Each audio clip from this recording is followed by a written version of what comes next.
The night was quiet, the kind of quiet that carried both loneliness and peace.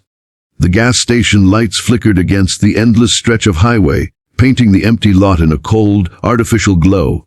A single mother named Emily sat inside her battered sedan, her 10-year-old daughter asleep in the back seat, her little face pressed against a stuffed bunny that had seen far better days. Emily's life had become a cycle of survival, 2 jobs, overdue bills, and a car that rattled louder with every passing week. This stop at the gas station wasn't just about refueling her car. It was about gathering enough strength to drive the next 100 miles toward the new life she was desperately trying to build. And then it happened.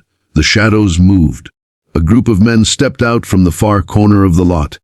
Their heavy boots struck the concrete with the kind of confidence that only comes from knowing no one is there to stop them. Emily's stomach dropped. Her hands tightened around the gas pump. Her instinct screamed for her to get back in the car, but it was too late. The men noticed her. They started walking closer, smirks on their faces, voices low and cruel. Before I tell you what happened next, take a second, my friends. If stories like this move you, if you believe in courage, hope, and the strength of ordinary people in extraordinary moments, then please take a moment right now to like this video, subscribe to Soul Spark, and leave your thoughts in the comments. Your support helps us keep bringing you powerful stories that ignite the heart. The tallest thug spoke first. Hey there, sweetheart. Out here all alone at night, that's dangerous, you know. His voice dripped with mock concern, but his eyes were sharp and hungry. Another man circled closer to her car, leaning down to peek through the back window where Emily's daughter slept. Cute kid, he muttered with a grin that made Emily's blood run cold. Emily's pulse pounded in her ears. Fear clawed at her throat, but she knew one thing for certain: she couldn't let them near her daughter. Please, she whispered, her voice trembling but steady.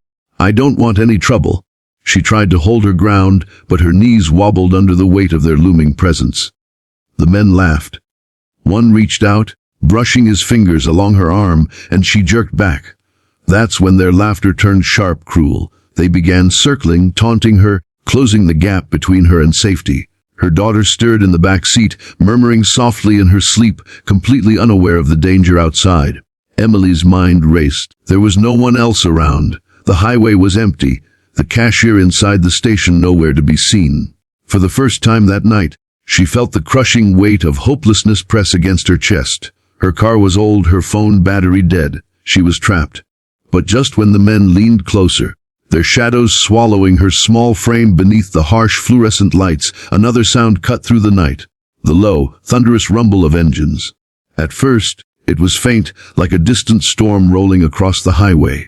But within seconds, it grew louder, closer, until the very ground beneath her seemed to tremble. Headlights appeared from the dark stretch of road. 1, then 2, then nearly a dozen. Motorcycles roared into the gas station lot, chrome glinting under the neon lights, leather jackets catching the glow.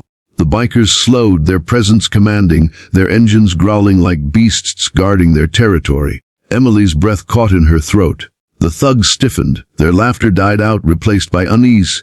The bikers circled in, pulling their rides to a stop around Emily and her car, forming an iron wall between her and the men who had cornered her.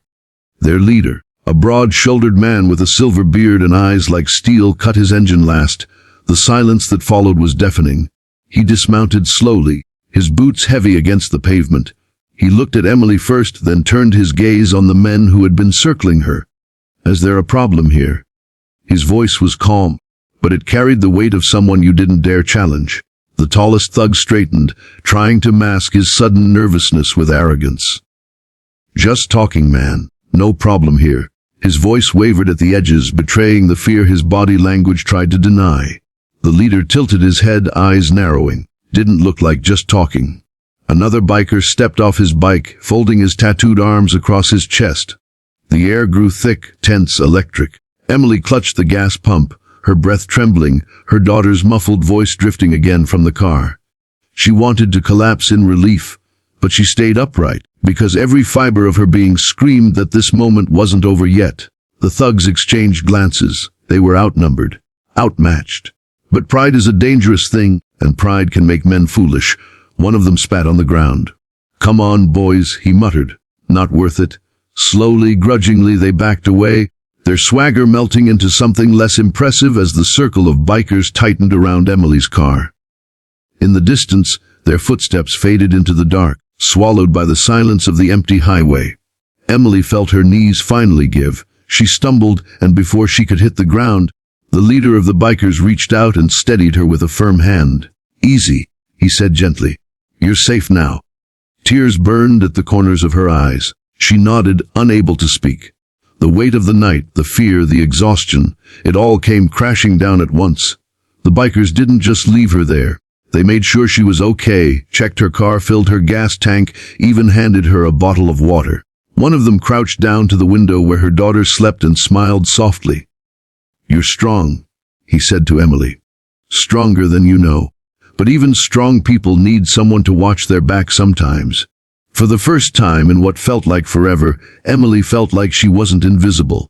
She wasn't alone. In a world that had beaten her down, where every day was a struggle, a group of strangers had stepped in, not because they had to, but because it was the right thing to do. And that night, under the humming lights of a lonely gas station, a single mother and her child were reminded of something far greater than fear: the power of unexpected guardians, the unshakable truth that kindness still roams this world, sometimes arriving on the back of roaring steel. Before we close this story, friends, let me pause here. If you've felt the power of this moment, if it touched something inside you, please take a second right now to like this video and subscribe to Soul Spark, and share it with someone who might need a reminder that courage and compassion still exist. Your engagement helps this community grow and brings more light to those who need it. As Emily drove away that night, the bikers watched until her taillights disappeared down the road. She glanced at her daughter in the rearview mirror, still fast asleep, safe, untouched by the darkness that had nearly consumed them. And for the first time in a long time, Emily let herself smile. It wasn't just a smile of relief.